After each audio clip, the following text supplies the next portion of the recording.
اعوذ باللہ من الشیطان الرجیم، پناہ مانگتا ہوں میں اللہ کی شیطان مردود سے۔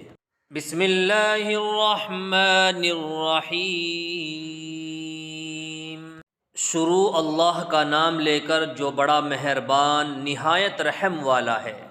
وَإِذْ قَالَ رَبُّكَ لِلْمَلَائِكَةِ إِنِّي جَاعِلٌ فِي الْأَرْضِ خَلِيفَةً قَالُوا أَتَجْعَلُ فِيهَا مَن يُفْسِدُ فِيهَا وَيَسْفِكُ الدِّمَاءَ وَنَحْنُ نُسَبِّحُ بِحَمْدِكَ وَنُقَدِّسُ لَكَ قَالَ إِنِّي أَعْلَمُ مَا لَا تَعْلَمُونَ۔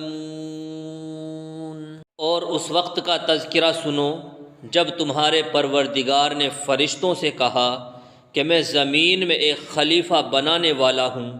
وہ کہنے لگے کیا آپ زمین میں ایسی مخلوق پیدا کریں گے جو اس میں فساد مچائیں اور خون خرابہ کریں، حالانکہ ہم آپ کی تسبیح اور حمد و تقدیس میں لگے ہوئے ہیں۔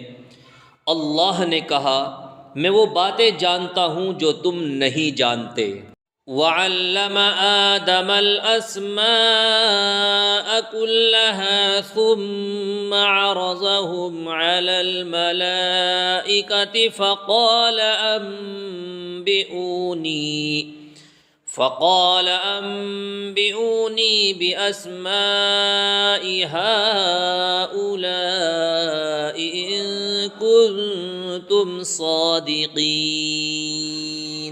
اور حضرت آدم علیہ السلام کو اللہ نے سارے نام سکھا دیے، پھر ان کو فرشتوں کے سامنے پیش کیا اور ان سے کہا اگر تم سچے ہو تو مجھے ان چیزوں کے نام بتاؤ۔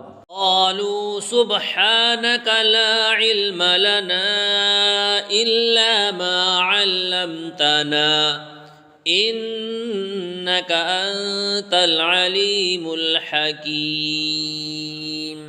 اور بول اٹھے آپ ہی کی ذات پاک ہے، جو کچھ علم آپ نے ہمیں دیا ہے اس کے سوا ہم کچھ نہیں جانتے، حقیقت میں علم و حکمت کے مالک تو صرف آپ ہیں۔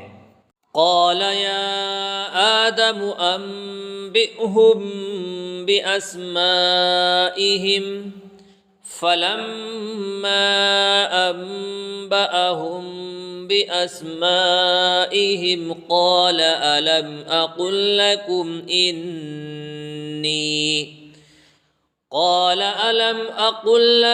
إني أعلم غيب السماوات والأرض وأعلم ما تبدون وما كنتم تكتمون۔ اللہ نے کہا آدم تم ان کو ان چیزوں کے نام بتا دو۔ چنانچہ جب حضرت آدم علیہ السلام نے ان کے نام ان کو بتا دیے تو اللہ نے فرشتوں سے کہا کیا میں نے تم سے نہیں کہا تھا کہ میں آسمانوں اور زمین کے بھید جانتا ہوں، اور جو کچھ تم ظاہر کرتے ہو اور جو کچھ چھپاتے ہو مجھے اس سب کا علم ہے۔